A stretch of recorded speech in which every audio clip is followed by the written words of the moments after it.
16 কোটি স্বপ্নের পতাকা বুকে আগলে 15 ক্রিকেটার যাবেন বিশ্বকাপে। কার কি ভাবনা, কে কিভাবে প্রস্তুত হচ্ছেন, স্বপ্নকে পূর্ণতা দেওয়ার জন্য কতটা প্রস্তুত টিম বাংলাদেশ? 15 ক্রিকেটার নিয়ে খেলাযোগের ধারাবাহিক আয়োজন। আজ জানবেন মোহাম্মদ মিথুনের ভাবনা। সাক্ষাৎকার নিয়েছেন সাইফুল রূপক।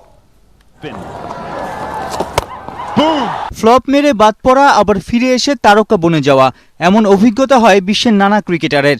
2018 সালটা তাই মোহাম্মদ মিঠুনের পুনর্জন্ম বলাই যায়। 2009 টি-20 বিশ্বকাপের দলে থেকেও মেলেনি ম্যাচ। মিঠুনের ওয়ানডে অভিষেক 14 সালে। পরের 3 বছরে মাঝে সাঝে সুযোগেও প্রমাণ করতে পারেননি নিজেকে।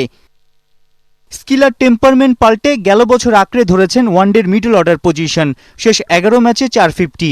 ব্যাটে জবাব দিয়েই মিঠুন নাম তুলেছেন বাংলাদেশের বিশ্বকাপ দলে। মিডল অর্ডারে খেলবেন, সবচেয়ে কঠিন পজিশন বলা হয় টিমটাকে বিল্ড আপ করা।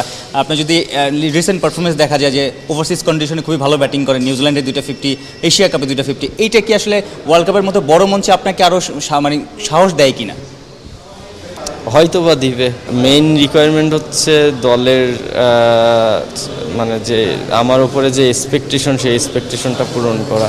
ওই কন্ডিশনে গত বছর আয়ারল্যান্ডে খেলে এসেছেন এই টিমের হয়ে, ওই কন্ডিশনের জন্য আপনি কতটুকু প্রিপেয়ার্ড? আয়ারল্যান্ডে আল্লাহর রহমতে আমার ভালো একটা সিরিজ গিয়েছিল। আয়ারল্যান্ড সিরিজের পরেই কিন্তু আমার ন্যাশনাল টিমে ঢোকা। সো আয়ারল্যান্ড আর ইংল্যান্ড অনেকটাই সিমিলার। আর আমি ওইসব উইকেটে ব্যাটিং করতেও এনজয় করি। স্ট্রাইক রোটেট করার দক্ষতা আছে, বড় শট খেলায়ও জুরি মেলা ভার। বিশ্বকাপের আগে আয়ারল্যান্ড সফরেই আন্তর্জাতিক ক্যারিয়ারের প্রথম শতকটা হাঁকাতে চান মোহাম্মদ মিঠুন। মিডল অর্ডারে ওর ফর্ম নিশ্চিত করেই বড় টোটাল দেবে টিম বাংলাদেশকে। সাইফুল রূপক, 71।